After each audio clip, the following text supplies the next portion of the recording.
خاتون جنت بنت رسول صلی اللہ علیہ وآلہ وسلم جناب فاطمہ زہرا سلام اللہ علیہا کے دنیا سے پردہ کر جانے کے بعد امیر المومنین حضرت علی علیہ السلام نے ایک شادی ام البنین سلام اللہ علیہا سے کی تھی۔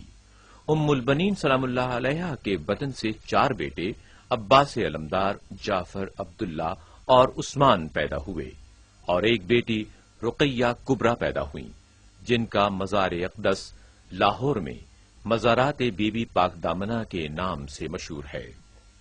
بی بی پاک دامنہ کے مزارات لاہور کی تاریخی عمارتوں اور مقبروں میں قدیم ترین حیثیت کے حامل ہیں۔ یہاں امیر المومنین حضرت علی علیہ السلام کی صاحبزادی اور حضرت عباس علمدار علیہ السلام کی بہن جناب رقیہ سلام اللہ علیہا زوجہ حضرت مسلم بن عقیل کا روضہ اقدس ہے۔ ان معصومہ کے ساتھ حضرت عقیل ابن ابی طالب علیہ السلام کی 5 بیٹیاں بھی یہیں مدفون ہیں۔ دیگر مزارات کے بارے میں بتایا جاتا ہے کہ وہ ان پاک دامن بیبیوں کے 4 محافظ اور ایک کنیز مائی تنوری کے مزار ہیں۔ یہ بھی کہا جاتا ہے کہ ان مزاروں کا قدیم ترین مجاور عبداللہ عرف بابا خاکی تھا، اس کی قبر بھی وہیں ہے۔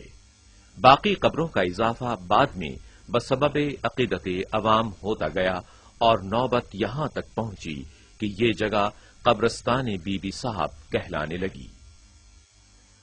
صدیوں کے اس طویل زمانے میں ان پاک دامن بیبیوں کے نام کے ساتھ عرفیت بھی شامل ہوتی چلی گئی۔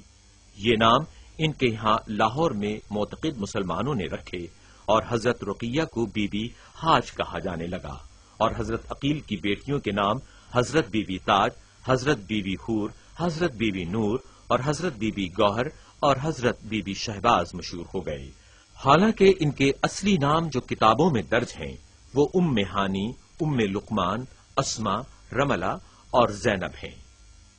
یہ واقعہ برصغیر پاک و ہند میں مسلمانوں کی آمد سے 32 سال پہلے کا ہے، جو تاریخی اعتبار سے سن 681 عیسوی کے زمانے سے تعلق رکھتا ہے، جبکہ ہندوستان کے طول و عرض میں بت پرست ہندو راجاؤں کی حکومت تھی۔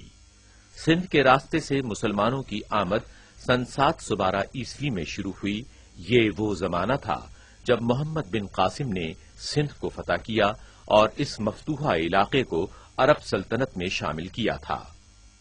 لاہور میں جہاں آج بی بی پاک دامنہ کا روضہ ہے، وہاں سن 680 عیسوی میں ایک ٹیلہ تھا جس کے گرد و نواح میں جنگل تھا اور یہ جنگل دریائے راوی کے کناروں تک پھیلا ہوا تھا۔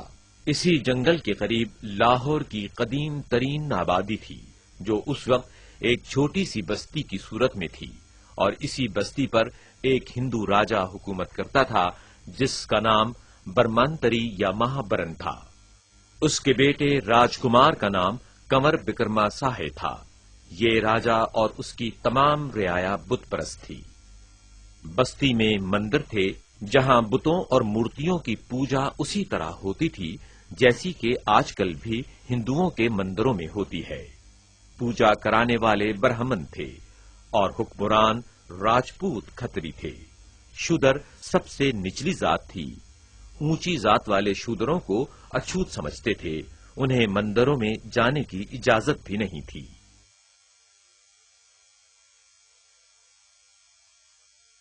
ایک دن اچانک مندروں میں رکھی ہوئی تمام مورتیاں اور بت اپنی جگہ سے گر پڑے۔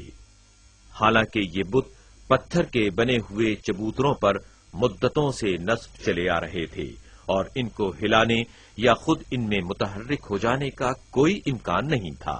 اسی کے ساتھ بعض مندروں میں جلائی جانے والی آگ جو ہمیشہ روشن رکھی جاتی تھی، وہ آگ بھی خود بخود بجھ گئی۔ شہر میں داخل ہوتے ہی آگ کی روحانیت سے بتوں میں فتور پیدا ہو گیا اور آتش کدے سرد ہو گئے اور کفر میں لرزہ پیدا ہو گیا۔ ہندو قوم ہمیشہ سے تہمات پرست چلی آئی ہے۔ جب انہوں نے اپنی بستی کے مندروں میں یہ علامتیں دیکھیں تو ایک کوہرام سا مچ گیا۔ راجا مہابرن نے اپنے تمام منتریوں کو بلا کر انہیں اس واقعے کی تحقیقات کا حکم دیا۔ اللہ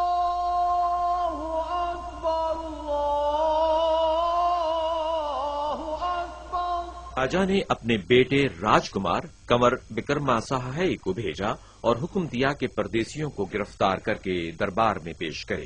راجا کے سپاہی انہیں پکڑنے گئے تو انہوں نے دیکھا کہ چند عورتیں ہیں جو چادروں سے منہ چھپائے ہیں۔ بیبیوں میں سے ایک بیوی نے، جو باقی سب بیبیوں کی سردار معلوم ہوتی تھیں، انہوں نے وکرماساہے سے اسی کی زبان میں گفتگو کی اور یہ بتایا، ہم لوگ خدا کے بندے ہیں، خدا کے رسول صلی اللہ علیہ وآلہ وسلم کی آل پاک سے ہمارا تعلق ہے۔ کربلا میں رسول برحق کا نواسا شہید کیا گیا اور رسول برحق کی آل پاک کو قید کیا گیا۔ ہم لوگ اپنے وطن مدینے میں بھی نہیں رہ سکے اور بے وطن ہو کر ہجرت کر کے یہاں پہنچے ہیں۔ ہم کسی کو ستانے کے لیے نہیں آئے بلکہ پناہ لینے آئے ہیں۔ ہمیں یہیں پڑا رہنے دو اور اگر تمہیں یہ منظور نہ ہو تو ہم کہیں اور چلے جائیں گے۔ بی بی صاحبہ کو اپنی زبان میں بات کرتے سن کر راجکمار بہت حیران ہوا اور ان کی گفتگو کا بھی اس پر بہت اثر ہوا۔ راجکمار فطری طور پر حلیم الطبع تھا اور اس پر ان الفاظ نے پورا اثر کیا۔ اس نے مزید استفسار حال کیا تو پتہ چلا کہ بڑی بیوی کا نام حضرت رقیہ بنت علی ہے اور ان کے ساتھ عقیل ابن ابی طالب کی 5 بیٹیاں ہیں جو بڑی بیوی کی نندیں یعنی ان کے شوہر کی بہنیں ہیں۔ ان کے ساتھ ایک اور بیوی جو ہے وہ ان کی کنیز حلیمہ ہے جو تنور میں ان کے لیے روٹیاں لگاتی ہے۔ راجکمار اپنے باپ کے حکم سے مجبور تھا، چنانچہ اس نے کہا کہ وہ راجا کے دربار میں انہیں لے جانے کے لیے آیا ہے اور لیے جائے بغیر واپس نہیں جائے گا۔ اگر پردیسی لوگ راضی خوشی نہیں چلیں گے تو زبردستی گرفتار کر کے لے جایا جائے گا۔ جب بڑی بی بی صاحبہ نے پھر وہی حکم سنا تو غضب کا سمندر جوش میں آ گیا۔ شدت علی نمایاں ہو گئی اور ہیبت عباس علمدار نے راجکمار پر لرزہ طاری کر دیا۔ بی بی صاحبہ نے صرف ایک بار غصے کی نظر سے اسے دیکھا جس کی تاب نہ لا کر راجکمار بے ہوش ہو کر گر پڑا۔ راجکمار کے گرتے ہی راجا کے سپاہیوں نے جو گھیرا ڈالے ہوئے تھے حملہ کر کے سب کو گرفتار کرنا چاہا۔ اس وقت بی بی صاحبہ نے اللہ تعالی کے حضور دعا کے لیے ہاتھ اٹھائے اور اس سے پہلے کہ راجا کے سپاہی ان تک پہنچتے اور انہیں گرفتار کرتے زمین اچانک پھٹ گئی۔